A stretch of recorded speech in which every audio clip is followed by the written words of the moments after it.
One of the biggest myths about the Israel-Palestine conflict is that it's been going on for centuries, all about ancient religious hatreds.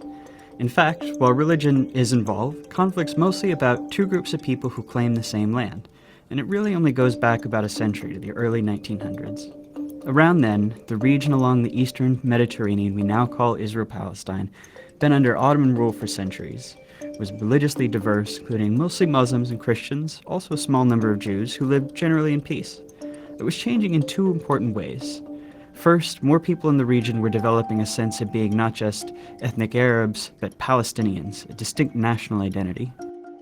At the same time, not so far away in Europe, more Jews were joining a movement called Zionism, which said that Judaism was not just a religion, but a nationality, one that deserved a nation of its own.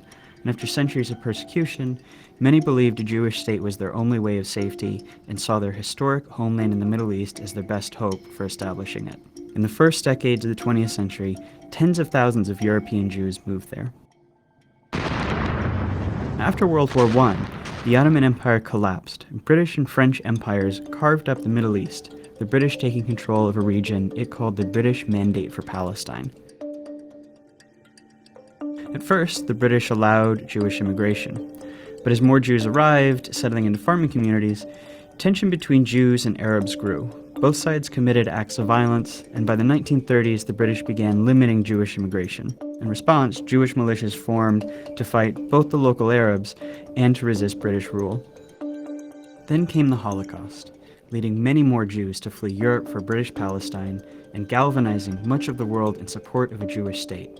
In 1947, as sectarian violence between Jews and Arabs there grew, the United Nations approved a plan to divide British Palestine into two separate states.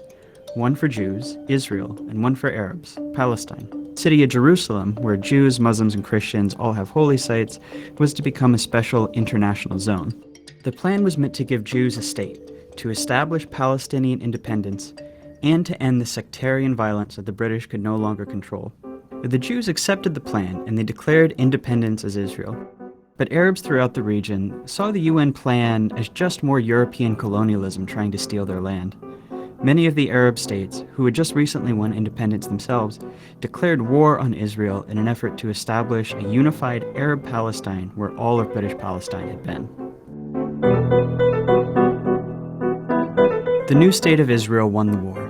But in the process, they pushed well past their borders under the UN plan, taking the western half of Jerusalem and much of the land that was to have been part of Palestine. They also expelled huge numbers of Palestinians from their homes, creating a massive refugee population whose descendants today number about 7 million.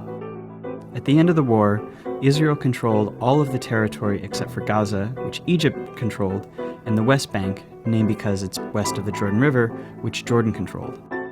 This was the beginning of the decades-long Arab-Israeli conflict. During this period, many Jews in Arab-majority countries fled or were expelled, arriving in Israel. Then something happened that transformed the conflict. In 1967, Israel and the neighboring Arab states fought another war. When it ended, Israel had seized the Golan Heights from Syria, the West Bank from Jordan, and both Gaza and the Sinai Peninsula from Egypt. Israel was now occupying the Palestinian territories, including all of Jerusalem and its holy sites. This left Israel responsible for governing the Palestinians, a people it had fought for decades. In 1978, Israel and Egypt signed the US-brokered Camp David Accords. Shortly after that, Israel gave Sinai back to Egypt as part of the peace treaty. At the time, this was hugely controversial in the Arab world. Egyptian President Anwar Sadat was assassinated in part because of outrage against it. But it marked the beginning of the end of the wider Arab-Israeli conflict. Over the next few decades, the other Arab states gradually made peace with Israel, even if they never signed formal peace treaties. But Israel's military was still occupying the Palestinian territories of the West Bank and Gaza, and this is when the conflict became an Israeli-Palestinian struggle. The Palestinian Liberation Organization, which had formed in the 1960s to seek a Palestinian state, fought against Israel, including through acts of terrorism. Initially, the PLO claimed all of what had been British Palestine, meaning it wanted to end the state of Israel entirely. Fighting between Israel and the PLO went on for years. even including a 1982 Israeli invasion of Lebanon to kick the group out of Beirut. The stillness of the ceasefire in southern Lebanon was shattered today by the sound of guns, bombs, and planes.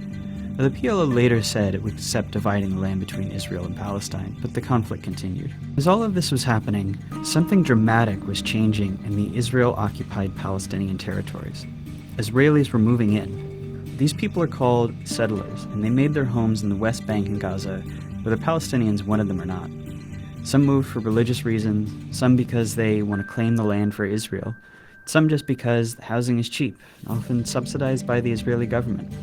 Some settlements are cities with thousands of people, others are small communities deep into the West Bank. If you've always felt a deep yearning for Jerusalem, now is a once-in-a-lifetime opportunity, not only to stand within its gates, but also to build the home of your dreams there. Settlers are followed by soldiers to guard them, and the growing settlements force Palestinians off of their land and divide communities.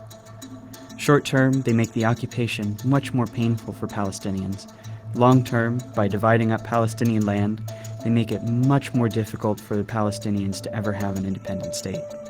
Today, there are several 100,000 settlers in occupied territory, even though the international community considers them illegal. By the late 1980s, Palestinian frustration exploded into the Intifada, which is the Arabic word for uprising. It began with mostly protests and boycotts, but soon became violent. Israel responded with heavy force. A couple hundred Israelis, over 1,000 Palestinians died in the First Intifada. Around the same time, a group of Palestinians in Gaza, considered the PLO too secular, too compromise-minded, created Hamas, a violent extremist group dedicated to Israel's destruction. By the early 1990s, it's clear that Israelis and Palestinians have to make peace. The leaders from both sides signed the Oslo Accords. This is meant to be the big first step toward Israel maybe someday withdrawing from the Palestinian territories and allowing an independent Palestine. The Oslo Accords established the Palestinian Authority, allowing Palestinians a little bit of freedom to govern themselves in certain areas. Hardliners on both sides opposed the Oslo Accords. Members of Hamas launched suicide bombings to try to sabotage the process. The Israeli right protests peace talks with ralliers calling Prime Minister Yitzhak Rabin a traitor and a Nazi.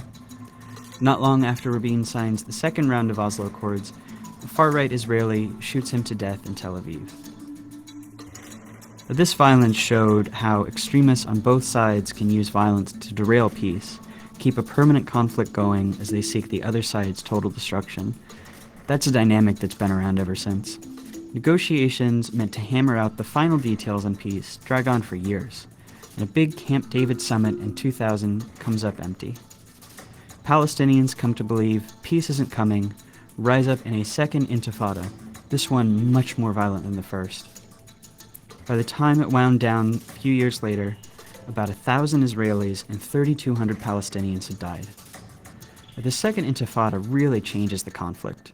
Israelis become much more skeptical that Palestinians will ever accept peace or that it's even worth trying. Israeli politics shift right, the country builds walls and checkpoints to control Palestinians' movements. They're not really trying to solve the conflict anymore, just manage it. The Palestinians are left feeling like negotiating didn't work, and violence didn't work, and that they're stuck under an ever-growing occupation with no future as a people. That year, Israel withdraws from Gaza. Hamas gains power, but splits from the Palestinian Authority in a short civil war, dividing Gaza from the West Bank. Israel puts Gaza under a suffocating blockade, and unemployment rises to 40%. This is the state of the conflict as we know it today. It's relatively new, and it's unbearable for Palestinians. In the West Bank, more and more settlements are smothering Palestinians, often respond with protests and sometimes with violence. The most just want normal lives. In Gaza, Hamas and other violent groups have periodic wars with Israel. The fighting overwhelmingly kills Palestinians, including lots of civilians. In Israel itself, most people have become apathetic. For the most part, the occupation keeps the conflict relatively removed from their daily lives, with moments of brief but horrible violence. There's little political will for peace. No one really knows where the conflict goes from here. Maybe a third intifada, maybe the Palestinian Authority collapses. But everyone agrees that things as they are now can't last much longer, Israel's occupation of the Palestinians is too unstable to last, and that unless something dramatic changes, whatever comes next will be much worse.